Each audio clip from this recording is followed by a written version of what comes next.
of that was planned. No human tribe decided to recruit the most dangerous predator on the continent. No ancient hunter thought, what this camp really needs is a wolf. The wolves came on their own. They made the first move. And the reason they did it, and what it ultimately meant for both species, is one of the most extraordinary stories in the history of life on this planet.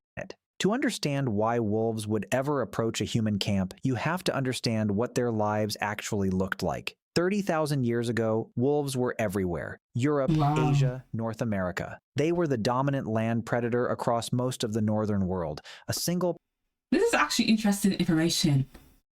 I don't know why I would think it'd be something that some other animal, maybe like a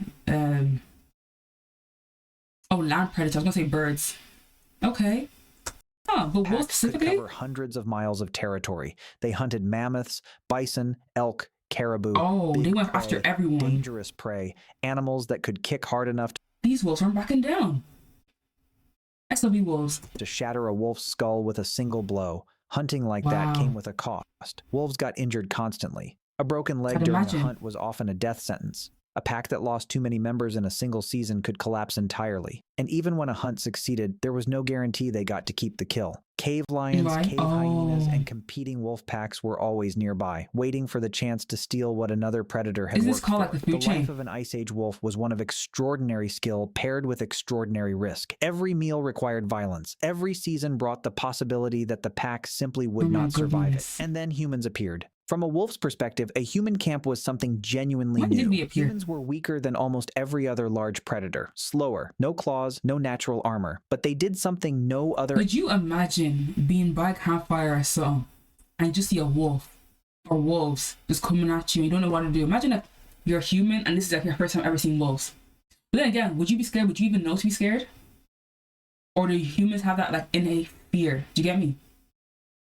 Animal in the wolf's world, they were extraordinarily messy. When plants became scarce in winter, their diets to consume more fats and oils from an animal's lower limbs, brain, and organs, leaving behind significant amounts of lean meat as leftovers. Bones were cracked, marrow was extracted, and the rest wasn't just a source of scraps. It was a reliable source of scraps. Predictable calories in a world where nothing else was predictable. The aggressive wolves got speared. The terrified ones stayed too far back and got nothing. But the wolves that were slightly calmer, slightly less reactive, slightly more willing to hold their ground near the firelight without charging or fleeing, those wolves ate, and then they survived. And then they bred with other wolves who shared that same calm. This happened slowly, over hundreds of generations. That's why they were calm.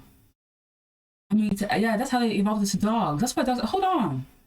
They saw humans leaving food behind, then they were like, you know what, we'll be calm, so we don't miss out on the munch.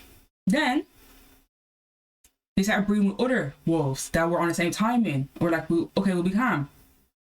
Then it turned into a thing where it was like, they became dogs. It's so interesting.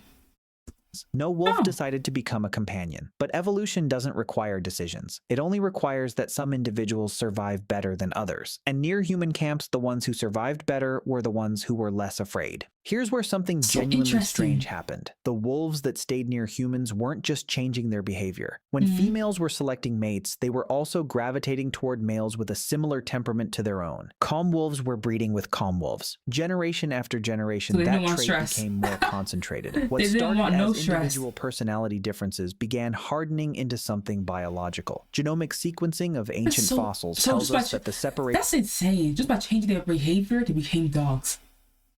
What?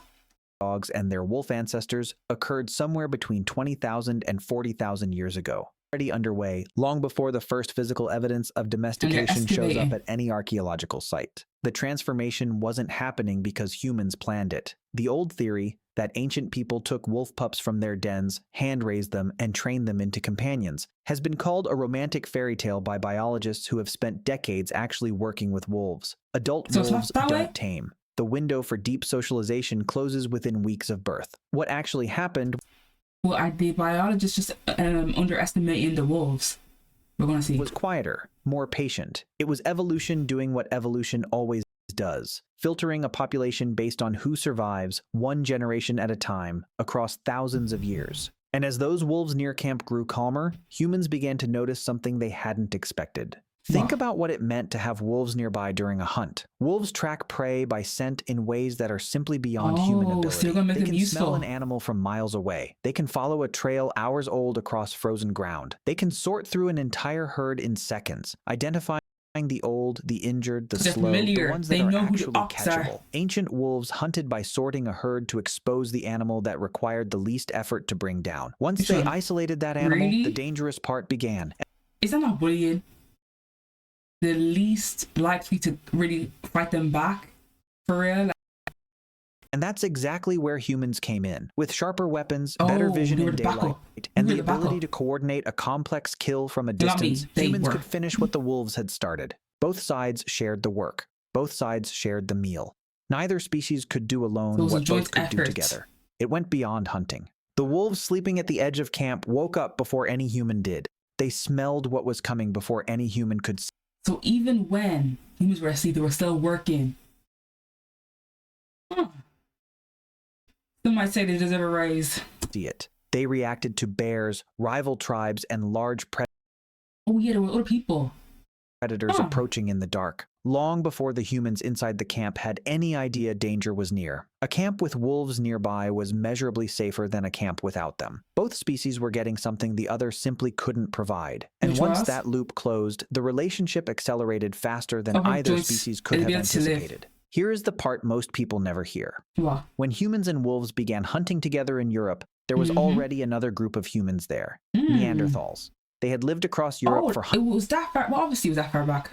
Come on, Nori. But what would these humans called though that were with hundreds of the thousands of years. They were wolf? strong, cold adapted, and highly off. intelligent. For most of that time, they were the dominant predator on the continent.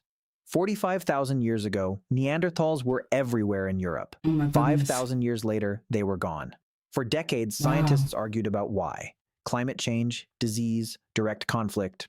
But anthropologist Pat Shipman put forward a different answer after studying the archaeological record closely. Unlike Neanderthals, who left no evidence of ever forming alliances with animals, modern humans had wolves. And that difference, she argues, was decisive.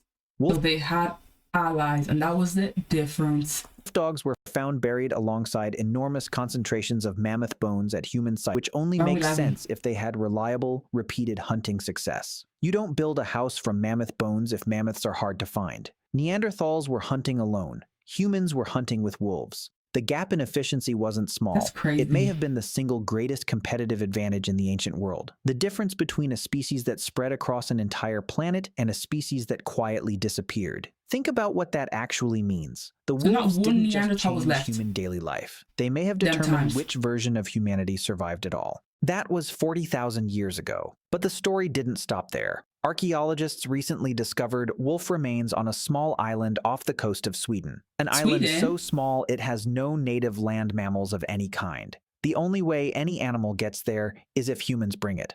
Isotope analysis of the bones revealed a diet rich in marine protein, seals and fish, matching exactly what the humans on that island were eating. These wolves were being fed.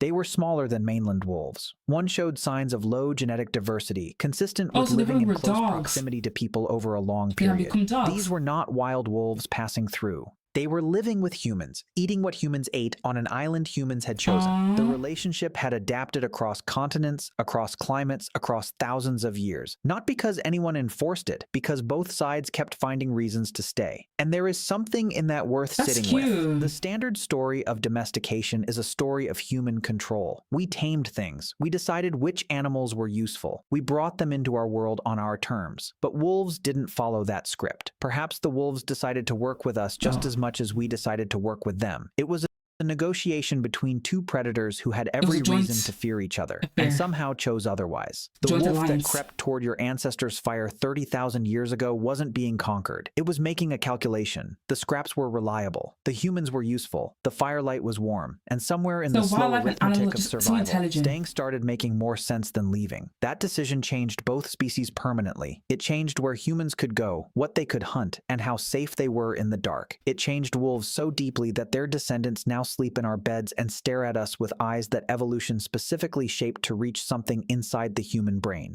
Two predators, Crazy. one fire, and a choice that neither species fully understood at the time.